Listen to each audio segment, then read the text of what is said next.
Ya, yang paling menarik ketika saya riset tentang gejala COVID-nya, dari mulai imun menurun, pernapasan terganggu, ya mulai macam-macam lah segala gejala COVID yang Anda lebih tahu di dalamnya, saya cari dalam narasi hadis-hadis Nabi, dan Masya Allah, Alhamdulillah, ditemukanlah satu herbal, saya sebut herbal, yang mencakup semua gejala tadi.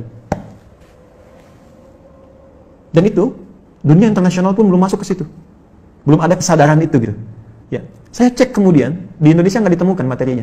Ini hanya ada di 2 tempat di dunia. Kalau ditanya sikap apa yang mesti dibangun saat pandemi ini, maka sebagai seorang Muslim dari aspek ibadah, sikap yang mesti dia bangun adalah penguatan sisi spiritualnya. Ya, nanti di sini saya turunkan ada beberapa ayat di bagian ini yang memberi petunjuk langsung kepada kita. Jadi kalau nanti ada yang terkena COVID-nya misalnya, itu nanti mohon izin Prof, ada langsung zikirnya dibimbing oleh Al-Quran. Ya, misal zikir yang standar Quran surah ke-26 ayat 80, zikirnya Nabi Ibrahim tuh. Wa idza maridtu fahuwa yashfin. Harus optimis. Kalau saya sakit pasti disembuhkan. Itu indah sekali di Quran itu. Jadi kalau Anda sakit pun mesti optimis sembuh. Ya, justru yang diajarkan tuh sikap optimisme. Saya selalu klaim ke teman-teman media, Anda tuh gimana sih? 90% lebih sekarang berita tuh jelek semua. Kenapa nggak ditampilkan yang baik-baiknya? Ini sembuh begini, ini kekuatan begini. Itu kan motivasi gitu. Sekarang kita lihat setiap berita tuh A sampai B. Saya dari bangun tidur itu, ya setelah sholat, ngaji, macam-macam, saya jejerkan berita luar dengan dalam negeri. Itu beritanya 90% ke atas, jelek semua. Ini membuat manusia itu nggak semangat gitu. Ini mungkin frame yang kita mesti bangun. Mohon izin saya selesaikan sebentar. Nanti ada zikir yang standar, ada zikir Nabi Ayub. Ya kalau orang sudah mulai vonis dokternya ini sulit, ventilator sudah dipasang, sesak macam-macam. Ini luar biasa ini ya. Nanti ada zikir Nabi Ayub di Quran surah ke-21 misalnya, ayat 83 sampai dengan 84 yang divonis oleh orang nggak mungkin sembuh ternyata sembuh. Sekali lagi, optimisme yang dibangun. Inna ma'al usri yusra, ini pasti selesai, bahasa psikologinya.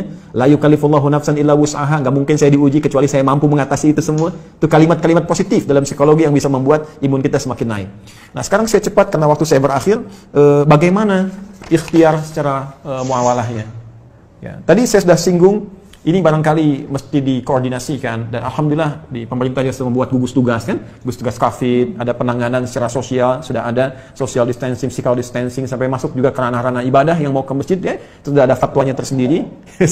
Itu nanti penerapannya itu yang harus disosialisasikan ke masyarakat, karena setiap tempat bisa beda kebijakan, ya, nggak semua dipukul rata gitu. Ini kan menarik juga, satu wilayah yang sangat dalam nggak ada COVID harus social distancing di masjid kan, agak aneh juga gitu ya. Nanti itu ada detail tertentu di situ. Saya ingin masuk kepada langkah yang sangat menarik. Prof ini juga herbal, mungkin teman-teman yang lain di kesehatan juga.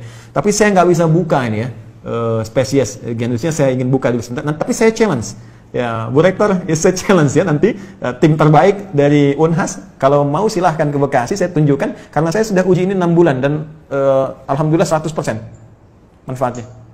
Saya sudah zoom dengan 9 direktur rumah sakit, dengan pakar-pakar juga, dan kita support juga kepada bahkan beberapa kolega yang terkena COVID juga. Saya tidak katakan obat ya, karena obat harus ada uji klinis. Saya katakan herbal, nabawi, kan? Ini apa namanya? Prophetic healing ya. Jadi pendekatan dari tibbun nabawi, ada sesuatu yang sangat menarik. Nah, saya riset. Sekali lagi, riset. Gejala-gejala yang terkait dengan COVID. Dari hasil tadi, dari yang mohon maaf teman-teman sekalian, ada yang dari Tiongkok tadi, dari beberapa negara yang disampaikan datanya oleh 4 ya, filenya datang ke saya. Dan ini hasil riset bukan sembarangan. Dari sini kita petakan kebutuhannya Pak. Saya mau share begini ya, sebelum saya sampai ke herbal dulu. Ini Tiongkok. Ya, saya pilihkan beberapa halaman, ini ada 140 halaman lebih model Tiongkok ini. Tahukah teman-teman, saat terjadi COVID ini, mereka sudah mempraktekkan apa yang didorongkan bahkan oleh Nabi jauh-jauh hari sebelumnya.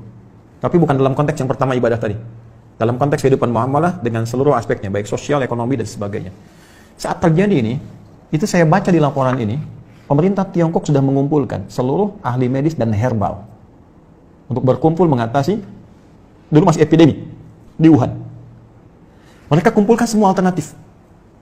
Dan yang paling dahsyat, rahmat yang diisyaratkan Nabi, yang bisa berlaku di konteks muamalah, bisa masuk ke ekonomi, bisa masuk ke ranah sosial, itu mereka praktekkan. Mereka riset, apa yang dibutuhkan untuk mengatasi wabah ini? Apa saja yang dibutuhkan?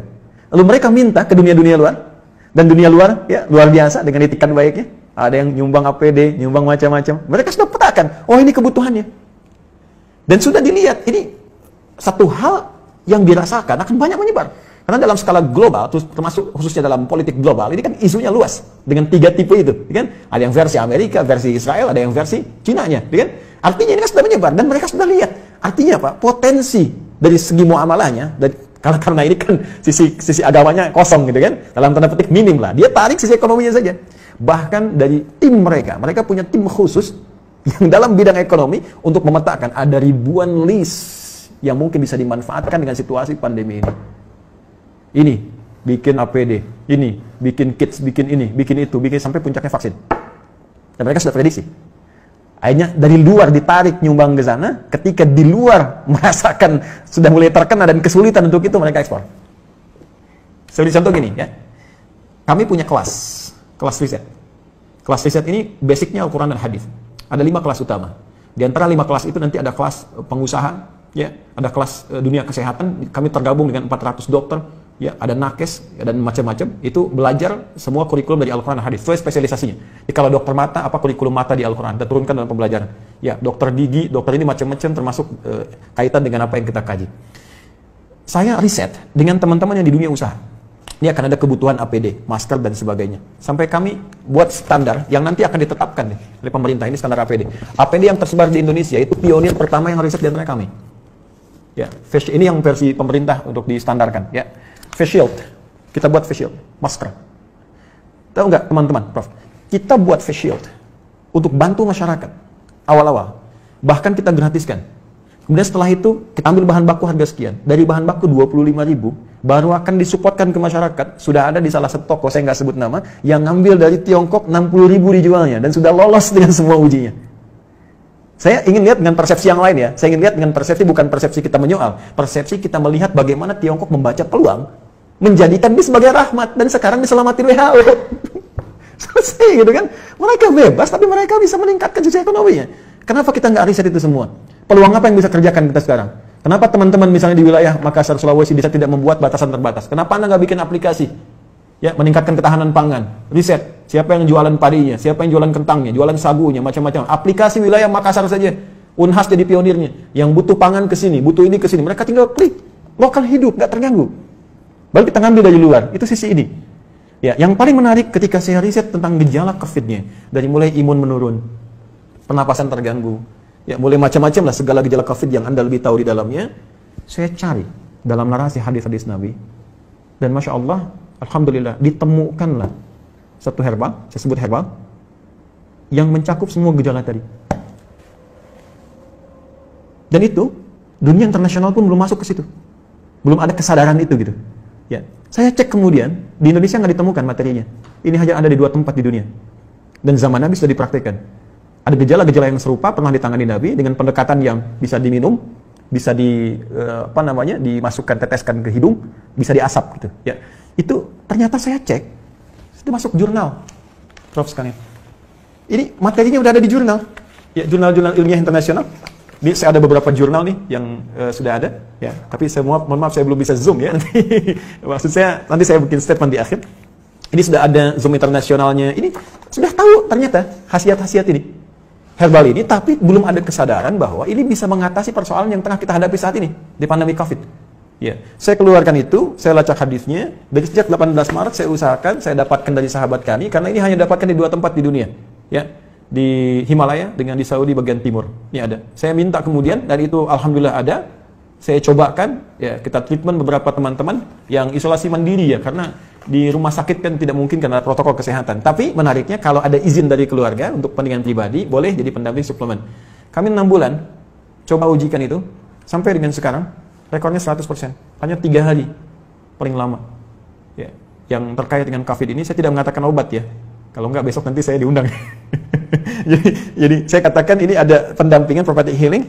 Kemudian saya sempat share juga Zoom dengan beberapa 9 direktur rumah sakit, kita berikan bantuan juga itu dengan skala yang sangat terbatas. Dan menariknya, saya coba pesan itu 1 kali lewat online, ya ingin tahu gitu kan, ada dilacak, ini sudah di produk internasional, tapi dengan arah pengobatan tertentu, bukan ke COVID, ya bukan gejala-gejala ini, dan belum tahu kalau ternyata itu bisa untuk gejala yang dimaksudkan. Jadi kalau kita pesan pun ada, cuma kualitasnya belum tentu sama karena ada 15 spesiesnya, 15 spesies. Nah saya coba pesan. Ya, saya minta staff saya pesan, coba saya pengen tahu, nyampe nggak ke kita barangnya. Tahukah Anda apa yang terjadi? Begitu saya pesannya lewat ke Himalaya, ternyata barang yang datang ke kami harus masuk dulu ke Cina, dan ketika saya terima di Indonesia, addressnya, alamatnya dari Wuhan. Anda bisa bayangkan bagaimana bisa kontrol terhadap itu pun mulai ada kesadaran, dan di beberapa tempat sekarang mulai ada kesadaran untuk itu. Saya sudah menyampaikan kepada relasi terkait teman-teman, saya katakan begini sampai ke negara pun, jika negara membutuhkan ini dan benar, ya silahkan uji. Rekomendasi kami, siapapun yang ingin menguji dari pihak manapun, silahkan uji di lab. Kalau betul terbukti ada manfaatnya, saya serahkan sepenuhnya untuk negara. Saya tidak akan mengambil apapun dari ini dengan kecintaan kami kepada Indonesia. Hanya saya ingin satu saja, sebutkan referensinya bahwa ini dari hadis Nabi.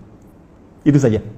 Ya, jadi saya juga challenge teman-teman yang di Unhas, nanti boleh timnya main ke sini. Anda boleh analisis, saya serahkan nanti jurnal-jurnalnya, dipelajari dan sebagainya, hadis-hadisnya, tapi infonya kami sudah 6 bulan melakukan treatment dengan pendekatan prophetic healing ini, dan hatinya 100% sampai dengan hari ini. Alhamdulillah, termasuk kemarin yang di media-media yang diinfokan kolega-kolega pejabat-pejabat, ada yang kami support itu, dan mereka menginfokan juga sangat luar biasa. Ini bisa juga untuk diabetes, bisa.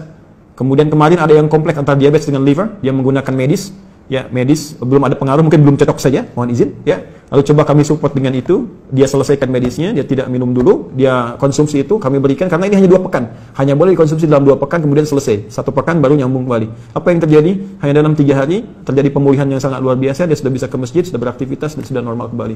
Saya ingin katakan begini, betapa ini rahmat untuk kita dalam aspek muamalah. Kita bisa terbuka, bangsa kita bisa lebih kreatif, bikin APD, bikin peluang, bikin macam-macam, semua sifat makro dalam bernegara itu bisa kita dudukan di sini. Yuk, dari segi ekonomi apa sih yang bisa kita ambil manfaat dari sini? Jangan dikeluhkan semua, ya. Dari segi ibadah sudah selesai tadi. Ya, dari segi kehidupan sosial seperti apa? Ada banyak hikmah yang bisa kita gali, silaturahim, penguatan di keluarga, ya, penguatan di kampus dan sebagainya, dan tentunya teraplikasikannya nilai-nilai kebangsaan dengan nilai yang lebih luas. Saya kira itu yang bisa saya sampaikan, ya, sebagai uraian dengan basic tadi apa yang dimintakan. Saya pikir Bapak Ibu lebih memahami apa yang saya sampaikan, dan saya banyak belajar dari Bapak Ibu sekalian. Ini hanya share saja apa yang saya temukan, boleh jadi Anda menemukan yang lebih baik dari apa yang pernah saya risetkan.